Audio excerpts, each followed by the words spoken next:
سلام كما كأنكم كبرات تعزبت channelنا لو ما قدمنا بوانا تحسونا مئتاونا حانت حتوك حتكم نحد سبه كمت أن العليم مست أمنوه كل ميستركم مست نقروه حيل ترخبوا دي مسلكم ويخ عزادكمكم أبكم ينصحفوا لي نبزحتنا ميسترنا مكفال صبو مسيل يزرعينا جن حد حق لهم اتلومي مساخا خوينو زسحق زلو سبه صباح نسأل أخا مسارح زخون مرداتا يكب كم زيلو بخميت فلتم فلاسفة نيكو ماكافيلي قدمي مئة عامتات زتنقاق متنقاقتم لومي نهوتكا وسانيو نسون تايبل مسلكم سبات نقص يفلطوا يخونو وشتخا ግን ውሕዳት ጥራሕ እዮም ዝፈልጥዎ ክብል ይገልጽ ሎሚ ኣብዛ ቪድዮ እዚኣ ንማንም ሰብ ማለት እውን ናይ ቀረባ ዓርክኻ ይኹን ስድራ ቤትካ ፈጺምካ ክትነግሮም ዘይግባም ሸውዓተ ወሰንቲ ሚስጥራት ክንሪና ስለምንታይ ኢና ግን ሚስጥር ክህልወና ዘለዎ ሰባት ብባህሪኦም ቀናዓት ተወዳደርትን እዮም ሓደ ሓድሽ ስራሕ ወይ ከዓ ዓብይ ትልሚ ንሰባት ክትነግር ተለኻ ኣብ ገጽካ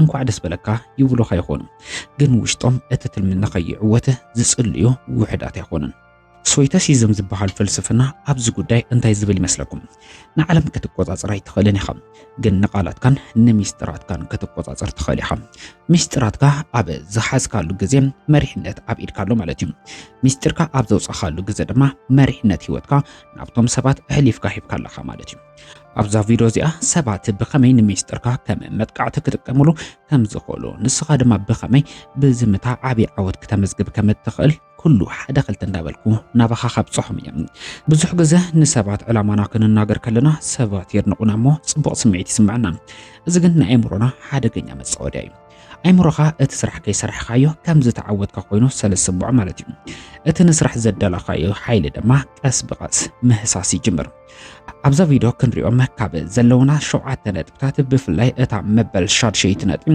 ስለምንታይ ዓብይ ትልምታት ክትዛረብ ከም ዘይብልካ ብዝርዝር ትገልጽ እያ ሰባት ንዓኻ ክሕግዙኻ መሲልካ ዝነገርካዮ ሚስጥራት ንባዓትካ ዘፍስሱልካ መንገዲ እውን ክንሪና እዚ ቪድዮ እዚ ታሪክ ጥራሕ ኣይኮነን ንመጻኢኻ ዘውሕስ ዋልታ እዩ እምበኣር ክሳዕ መወዳእታ ምስ እትከታተሉ እዞም ሸውዓተ ሚስጥራት ከመይ ገይሮም ክብረታትኩም ከም ዘዕብዩን ካብ ጥፍኣት ከም ዝሕልውኩም ክትፈልጡ ኢኹም ብፍላይ እታ መበል ሻውዓይቲ ነጥቢ ብዙሓት ሰባት ብጌጋ ንዛረባ ግን ድማ ንዘለዓለም እንዳናስሕትና እትነበር ሚስጥር እያ ድልዋት እንተኾንኩም ሓይሊ ሚስጥር ምዕቃብ ማካቬሊ ንምርዳእ ናብ ዝርዝር ነጥብታት ይክእትወኩም ቅድሚኡ ግን ኣብ ህይወትኩም ለውጥ ንምምጻእ እንተቆሪጽኩም ስድራ ገዛና ምዃንኩም ክሕግዘኩም እሞ ሰብስክራይብ ጎሩ ናብ ቀዳሚቲ ሚስጥር ክሕልፈኩም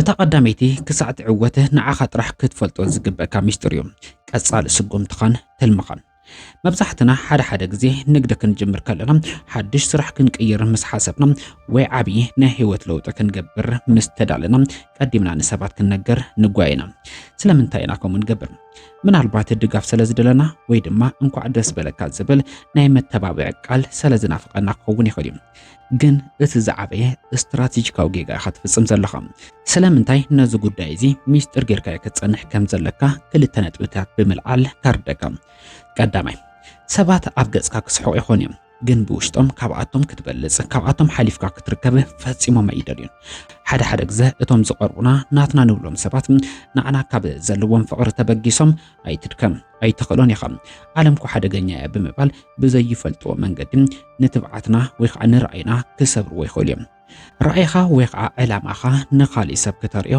ኣይትጸበም ምክንያቱ እቲ ረኣይ ንዓኻ ጥራሕ ይተዋሂብዎ ካልኣይ ማካቬሊ ከም ዝበሎ ብስቕታት እንቀሳቐስ ውጽኢትካ ባዕሉ ክጭርሕ እዮም ሓቀኛ ሓይሊ ኣብ ሚስጥራውነት እዩ ዘሎ ክብል መልእኽቱ ይገልጽ ጸላእትኻ ወይ ከዓ ተወዳደርትኻ እንታይ ትሓስብ ከም ዘለኻ እንተፈሊጦም ከዕንቅፉኻ ወይ ከዓ መጻወድያ ክገብሩልካ እዮም ስርሖም ዝጅምሩ ከምቲ ጁልየስ ቄሳር ወይ ከዓ ዓብይ እስክንድር ዝገብርዎ ዝነበሩ ስጉምቲ ምስ ተወሰደ ጥራሕ እዩ ዓለም ክፈልጡ ዝኽእሉ ዝነበሩ ተግባራዊ ምኽሪ ካብ ሎማዓንቲ ጀሚርካ ትልምኻ ኣብ ወረቀት ጽሕፎም ኣብ ውሽጥኻ ሓዞም ግብራዊ ስራሕ ድማ ጀምር ሰባት ብዛዕባ ዕላማኻ ክሓቱኻ ከሎ ንጹር ዝኾነ መልሲ ሃቦም ንሓደ ሰብ ትልምኻ ክትነግሮ ተለኻ ንዓኻ ንምቁጻር ወይ ከዓ ንምዕንቃፍ ዝኽእል መፍትሒ ትህቦ ከም ዘለኻ ኣይትረስም ስለዚ ብስቕታት ሓቢእኻ ስራሕ ዓወትካ ምስ በጽሐ ንባዕሉ ክዛረብ እዩ ስቕታኻ ድማ ዋልታኻ ክኸውን እዩ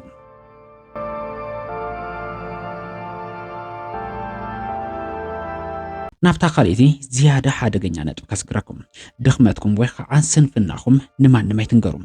ብዙሕ ግዜ ምስ ሰባት ክንቀርብ ከለና ቅንዕና ጽቡቕ እዩ ድኽመተይ እንተነጊረዮም ክርድኡን እዮም ኢልና ንሓስብ።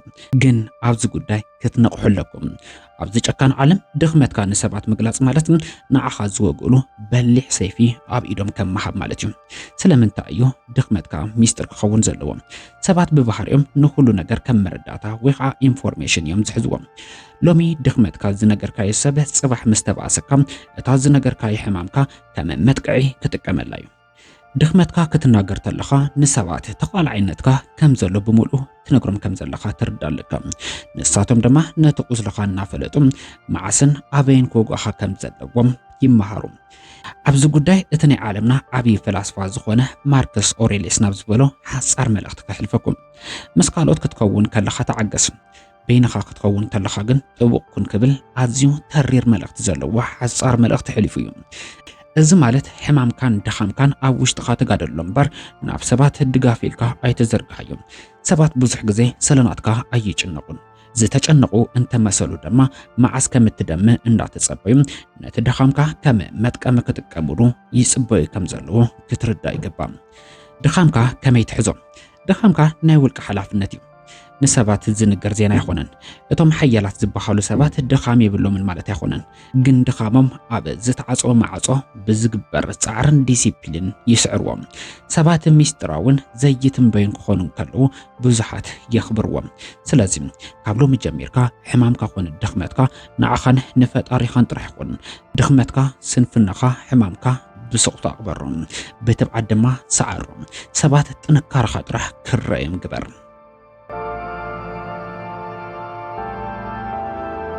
እታ ሳልሰይቲ ምስጢር ክንደይ ገንዘብ ከም እትእቱ ወይ ድማ ክንደይ ሃፍቲ ከም ዘለካ ንማንም ኣይትንገር። ናይ ሓቂ ሓያል ሰብ ኣይጫድርን እዩ። ሃብታም ምስ ኮንካ ዝያዳ ትኩርን ዘረባ ዘየበዝሕ ክትከውን ይግባእ። ስለምንታይ? ምክንያቱ ብዛዕባ ኣታዊኻ ምዝራብ ዝጀመርካሉ ዕለት ንርእስኻ ናይ ቅንዕን ናይ ፍርድን ኢላማ ትገብር ከም ዘለካ ክትፈልጥ ኣለካ። ሰባት ከባኻ ንላዕሊ ጅባኻ ክጥምቱ ይጅምሩ። ገንዘብ ከም ዘለካ ምስ ፈለጡ ከመይ ገይሮም ከም ዝምንጥልኻ፣ ከመይ ገይሮም ድማ ከም ዝምዝምዙኻ ወይ ድማ ከመይ ገይሮም ከም ዘውድቑኻ ክሓስቡ ይጅምሩ። ገንዘብ ተኣማንነት ፈጺሞ ይገዝእን ናይ ሓሶት ሰባት ጥራሕ ይዕድመልካ እምበር። ብተወሳኺ ድማ ሰባት ፀገሞም ክትፈትሐሎም ካባኻ ተፅቢት ምግባር ይጅምሩ። እምብለይ ምስ እትብል ድማ እቲ ሕማቕ እቲ ዕቡይ ንስኻ ትኸውን ለኻ ማለት እዩ። ስለዚ ሃብትኻ ሚስጥር ይኹን። ሰባት ብዛዕባ ሃብትኻ ክግምቱ እምበር ክፈልጡ ፈጺምካ ይትፍቀድ። ሚስጥራውነት ክብረት እዩ። ብዛዕባ ባንኪ ኣካውንትኻ ምዝራብ ኣቋርጽ። ብዝምታ ድማ ሃብትኻ ዕብዮ። እታ ራብዒት ሚስጥር ድማ ኣብ መንጎኻን መጻምርትኻን ዘሎ ግጭታት ንደገ ይተውፀዩ። ብዙሕ ግዜ ምስ ኣፍቃሪትካ ኮነ ምስ በዓልቲ ገዛኻ ክትበዓስ ከለኻ ስምዒትካ ስለዚ ተጎድአ ንዕረኽትኻ ወይ ከዓ ኣብ ማሕበራዊ ሚድያ ክትዛረብ ከም እትደሊ ፍሉጥ እዩ። ድጋፍ ዝረኸብካ ይመስለካ ይኸውን፣ ግን ብተግባር ንገዛእ ርእስኻ ተቃልዕ ምህላኻ ክትፈልጥ ኣለካ። ሰባት ኣብ መንጎኹም ምፍሕፋሕ ምስ ረኣዩ ንምጽጋን ኣይኮኑን ዝጽዕሩ። መዓስ እቲ ነገር ክፈርስ ከም ዝኽእል ምጽባዮም ዝጅምሩ። ሓንሳብ ምስጢርካን ፍቕርካን ናብ ደገ እንተውፅኻ ናይ ውልቀ ህይወትካ ንሰባት መዘናግዕ ክኸውን ፈቒድካ ማለት እዩ። ዓለም ብኻልኦት ስቃይ ብዝስሕቑ ሰባት ዝተመልአት እያ። ፀገም እንተሃልወካ ኣብ መንጎኻን ኣብ መንጓን ጥራሕ ፍትሕዎም። ስምዒታዊ ዘይምርግጋእኻ ንሰባት ኣብ እትነግረሉ ግዜ ሓይልኻ ትህቦም ከም ዘለኻ ክትርዳእ ኣለካ። ስለዚ ንመጻምርትኻ ክትሕልዋ ወይ ከዓ ክትከናኸና እንተደሊኻ ምስጢርኩም ኣብ ውሽጢ ገዛኹም ሓዝዎ። እታ ሓምሸይቲ ሚስጥር ናይ ስድራ ቤትካ ፀገም ንደገ ይተውፅእ። ብዛዕባ ናይ ቁልዕነት ቁስልኻ፣ ብዛዕባ ሕማቕ ባህሪ ወለድኻ ወይ ድማ ብዛዕባ ኣብ ስድራኻ ዘሎ ዕግርግር ንሰባት ክትነግር ከለኻ ቁኑዕን ግልጽን ዝኾንካ መሲሉ ክስምዐካ ይኸውን። ግን ንቓሕ ሰባት ንዓኻ ክድንግጹልካ ይኹኑን ክፈርዱልካ እዮም ዝቀዳደሙ። ንዓኻ ዘሕመካ ታሪክ ንሰባት መዘናግዒ ወይ ከዓ ናይ ዕላልህ ርእሰ ጉዳይ ክኸውን ዝኽእል ጥራሕ። ሜካቬሊ ኣብዚ ጉዳይ ከም ዝበሎም ካብ ምፍቃር ምፍራሕ ይበልጽ ይብል። ናይ ስድራ ቤትካ ድራማ ንሰባት ክትነገር ከለኻ ግን ክልቲኡ ኢኻ ተጥፍእ ዘለኻ። ሰባት ንዓኻ ክንዕቑኻ ከም መሕዘኒ ክሪኡኻ ዕድል ትህቦም ከም ዘለኻ ክትፈልጥ ኣለካ። محزن مخوان دما كبرتك مقنطاطيو صباح زحسبك يتساخيعو عوت كونكا اب صبو درجه مس بصحخه ازوم سبات ازيوم دحر بايتا سدرخا እንዳጠቀሱም ንድሕሪት ክስሕቡካ እዮም ዝጎቱም ስለዚ ናይ ስድራ ቤትካ ሰላምን ሚስጥር ንዓኻ ጥራሕ ይኹን ውሽጣዊ ቁስልኻ ንኻሊእ ሰብ እሕሊፍካ ይትሃብ እታ ሻድሸይቲ ሚስጥር ነቲ ክትሃንፁ ዝሓሰብካዮ ዓብዪ ኢምፓየር ወይ ከዓ ራእይ ንማንም ኣይትናገሩ ብዙሓት ሰባት ዓብዪ ራእይ ሃልይዎም ግን ዝኾነ ቦታ ከይበፅሑ ዝተረፉ ስለምንታይ ይመስለኩም ምክንያቱ ካብ ምስራሕ ንላዕሊ ምዝራብ ስለዘብዝሑ እዮም ሓደ ዓብ ነገር ክትገብር እንከለኻ ንሰባት እንተነጊርካዮም ንሳቶም ድማ የጣቅዑልካ ኣይምሮኻ ድማ ፌክ ዶፓሚን ወይ ከዓ ናይ ሓሶት ዕግበት ይረክብ ገና ስራሕ እንከይጀመርካ ከም ዝተዓወትካ መሲሉ ድማ ኣይምሮኻ ይኣምን እዚ ድማ ንምስራሕ ንዝሓሰብካዮ ዕላማ ከቢድ እንቅፋት ኮይኑ ይተርፍ ሰባት ዕላማኻ እንተ ዘይፈሊጦሞ ከዕንቅፉኻ ፈፂሞ ኣይኽእሉን ናበይ ተኸይድ ከም ዘለኻ እንተ ዘይፈሊጦሞ መፃወድያ ኣበይ ክገብርዎ ከም ዝኽእሉ ኣይፈልጡን ማለት እዩ رأيها كم زتقدس ميستر أو وشتق حظه ميستر وطرت يفتر وطرت دما تخرت يسحب تخرت دما حيله بكم سلازي بسوق تسرع عود كادما كم نقودا على ملوك سمعيهم